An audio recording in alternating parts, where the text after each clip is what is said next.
Hello friends, ધમુસ kitchen and vlog પર તમારું સ્વાગત છે. મિત્રો, શિયાળો હોય, ઉનાળો હોય કે ચોમાસું, આપણે ગુજરાતીઓને ઢોકળા અતિ પ્રિય છે, એટલે ચોક્કસ બને જ. આજે હું તમારી સાથે રવા બેસનના એકદમ ઓછા મસાલાવાળા ખૂબ જ સ્વાદિષ્ટ અને સ્પોન્જી એવા ઢોકળાની રેસિપી શેર કરું છું, જેને ખાતા પેટ તો ભરાશે પણ મન નહીં ભરાય. તો ચાલો ઝડપથી બનાવવાનું શરૂ કરીએ. તો અહીંયા રવા બેસનના ઢોકળા બનાવવા માટે મેં 1 કપ ભરી અને રવો લઈ લીધો છે. અહીંયા રવો છે એ આપણે જાડો રવો લીધો છે, ઝીણો રવો નથી લીધો. અને 1 કપ રવાની સામે આપણે અહીંયા એના ચોથા ભાગ જેટલો ચણાનો લોટ એડ કરીશું. અહીંયા તમે બેસન પણ લઈ શકો છો. ત્યાર પછી આપણે એમાં લીલા મરચાંની અને આદુની પેસ્ટને એડ કરીશું. તો અહીંયા 1 મરચાંને મેં ઝીણું ઝીણું ક્રશ કરી લીધું છે, સાથે એક નાનો ટુકડો આદુનો પણ ઝીણો ઝીણો ક્રશ કરી લીધો છે.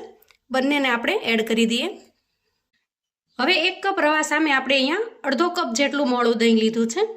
તમારી પાસે જો દહીં થોડું ખાટું હોય તો તમારે આનાથી અડધું એડ કરવાનું. અને હવે થોડું પાણી એડ કરી આપણે બધી જ વસ્તુને મિક્સ કરી લઈએ. આ રીતથી બનાવેલા ઢોકળા ખૂબ જ ટેસ્ટી અને એકદમ સ્પોન્જી બનીને તૈયાર થાય છે. મોટાભાગે આપણે વેજીટેબલ્સ ઢોકળા બનાવતા હોઈએ અને ક્યારેક દૂધીના પણ બનાવતા હોઈએ, પણ આ રીતે એકદમ સિમ્પલી ખૂબ જ ઓછા મસાલા સાથે ઉનાળામાં ખાવાની મજા પડી જાય એવા ઢોકળા જો તમે ક્યારેય ન બનાવ્યા હોય તો આજે જે રીતથી હું તમને બતાવી રહી છું એ તમે ચોક્કસથી બનાવજો. ખૂબ જ ટેસ્ટી એવા લાગે છે.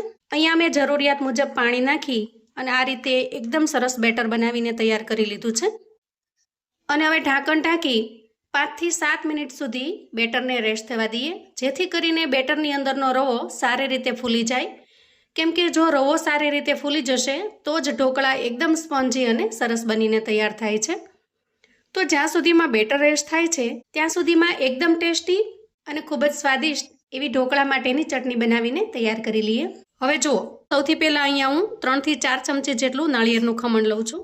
તો તમે અહીંયા લીલું નાળિયેર હોય તો એને પણ ઉપયોગમાં લઈ શકો છો. અહીંયા 2 ચમચી જેટલા દાળિયા લઈશું, એને એડ કરી દઈએ. 1 લીલું મરચું લઈશું અને એને સમારીને એડ કરી દઈએ. અહીંયા થોડા મીઠા લીમડાના પાન લીધા છે, એકદમ કૂણા હોય એવા, એને એડ કરીએ. 1 નાનો કટકો આદુનો છે એને મેં ટુકડા કરી લીધા છે, એને ઉમેરી દઈએ. અને આ રીતે થોડી કોથમીર અને એના ડાખલા છે ભેગા થયેલા, એને લઈ લઉં છું. અહીંયા આપણે સ્વાદ પ્રમાણે મીઠું એડ કરીશું ચટણીમાં અને થોડો આમચૂર પાવડર ઉમેરીશું. તો તમે લીંબુનો પણ ઉપયોગ કરી શકો છો. તો તમારે અહીંયા 1 ચમચી જેટલો લીંબુનો રસ એડ કરવાનો.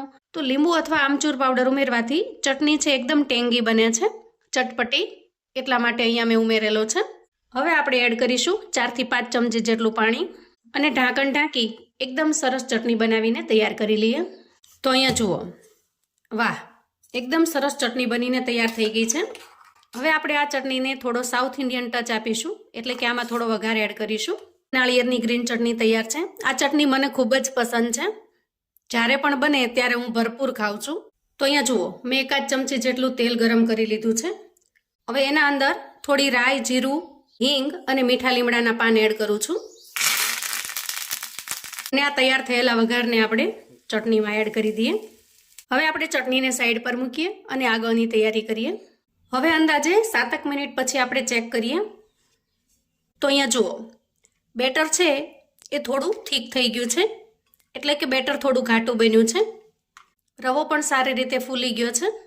ખાસ કરીને ઢોકળા બનાવતી વખતે તમે જો રવાનો ઉપયોગ કરતા હો તો એને 5 થી 7 મિનિટ માટે સારી રીતે રેસ્ટ થવા દેવાનો, જેથી કરીને ઢોકળા એકદમ સ્પોન્જી અને ખૂબ જ સોફ્ટ બનીને તૈયાર થાય છે. હવે આપણે ઢોકળાને ખૂબ જ ટેસ્ટી અને મજેદાર બનાવવા માટે બેટરની અંદર થોડો વઘાર એડ કરીશું.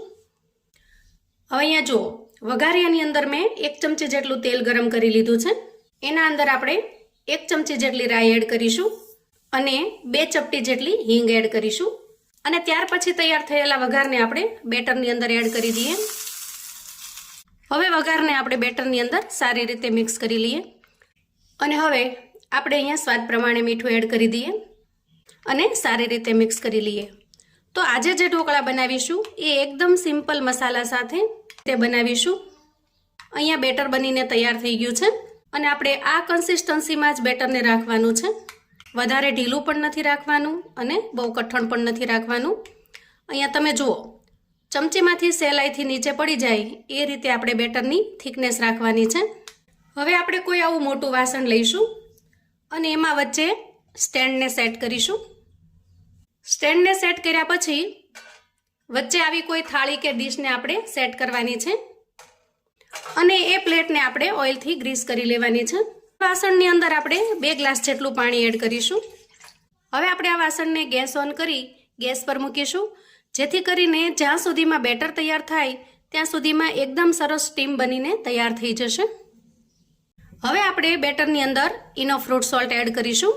અહીંયા તમે ઈનોની જગ્યાએ ખાવાનો મીઠો સોડા પણ લઈ શકો છો, પણ ઈનો એડ કરવાથી ઢોકળાની ફ્લફીનેસ એકદમ સારી થાય છે, એકદમ સોફ્ટ બને છે. અને થોડું અમથું 1 ચમચી જેટલું પાણી એડ કરી આપણે ઈનોને એક્ટિવેટ કરી લઈએ અને એક જ ડાયરેક્શનની અંદર સારી રીતે મિક્સ કરી લઈએ. આ રીતે આપણે એક જ ડાયરેક્શનમાં થોડી વાર ફેરવી લેવાનું, જેથી કરીને એના અંદર હવાના કણ ભરાશે અને ઢોકળા એકદમ સરસ સોફ્ટ બનીને તૈયાર થશે. હવે અહીંયા જુઓ, પાણી સરસ રીતે ગરમ થઈ ગયું છે, એકદમ સરસ વરાળ બની ગઈ છે. આ સ્ટેજે આપણે તૈયાર કરેલું બેટર થાળીની અંદર એડ કરી દઈએ અને ઢાંકણ ઢાંકી અંદાજે 8 થી 10 મિનિટ માટે સરસ રીતે સ્ટીમ થવા દઈએ. અંદાજે 8 મિનિટ પછી આપણે લીડ ખોલી અને ચેક કરી લઈએ. વાહ, જુઓ એકદમ સરસ સ્પોન્જી એવા ઢોકળા બનીને તૈયાર છે. અહીંયા ચાકુની મદદથી ચેક કરી લઈએ. જુઓ એકદમ સારી રીતે બફાઈ ગયા છે. હવે આપણે થાળીને બહાર કાઢી લઈએ અને થોડી વાર માટે ઠરવા દઈએ. અહીંયા થાળી સારી રીતે ઠરી ગઈ છે, તો હવે આપણે પીસ કરી લઈએ. તો સૌથી પહેલાં કિનારી છોડાવી લઈએ અને ત્યાર પછી એમાંથી મનગમતા પીસ કરી લઈએ. 1 ચમચી તેલમાં થોડી રાઈ મેં કકડાવી છે અને વઘારને આપણે ઢોકળા ઉપર સ્પ્રિંકલ કરી દેવાનો છે. તો આ ઢોકળાને તમે કોઈ પણ ચટણી સાથે અથવા તો શેંગ તેલની સાથે એન્જોય કરી શકો છો. ખાસ કરીને આપણે ગુજરાતીઓ ઢોકળાને શેંગ તેલની સાથે પણ ખાતા હોઈએ છીએ અને તેલની સાથે ઢોકળા ખાવાની તો મજા પડી જાય એવા સરસ બને છે. તો જુઓ, તૈયાર છે આપણા એકદમ ટેસ્ટી એવા બેસન રવાના ઢોકળા. જુઓ એકદમ જાળીદાર બનીને તૈયાર થાય છે અને એકદમ સ્પોન્જી બને છે. જુઓ કોઈ પણ ચટણી સાથે આ ઢોકળા એકદમ લાજવાબ લાગે છે. એકદમ પ્લેન પણ તમે આ ઢોકળાને એન્જોય કરી શકો છો. તો મિત્રો, આવું અવનવું જાણવા માટે અને મને સપોર્ટ કરવા માટે ચેનલ પર જો તમે નવા છો તો પ્લીઝ ચેનલને સબસ્ક્રાઈબ કરો. વિડીયો ગમે તો લાઈક અને શેર કરો. તમારા સગા સંબંધી મિત્રોને પણ આપણી આજની આ બેસન રવાના ઢોકળાની રેસિપી ચોક્કસથી શેર કરજો, જેથી એ લોકો પણ ઇન્સ્ટન્ટથી બનાવીને તૈયાર કરી શકે, એન્જોય કરી શકે અને એના પરિવારને પીરસી શકે. કોમેન્ટમાં મને ચોક્કસથી જણાવજો મિત્રો કે આજની આ બેસન રવાના ઢોકળાની રેસિપી તમને કેવી લાગી છે. ફરી મળીશું એક નવી રેસિપી સાથે. ત્યાં સુધી આવજો મિત્રો.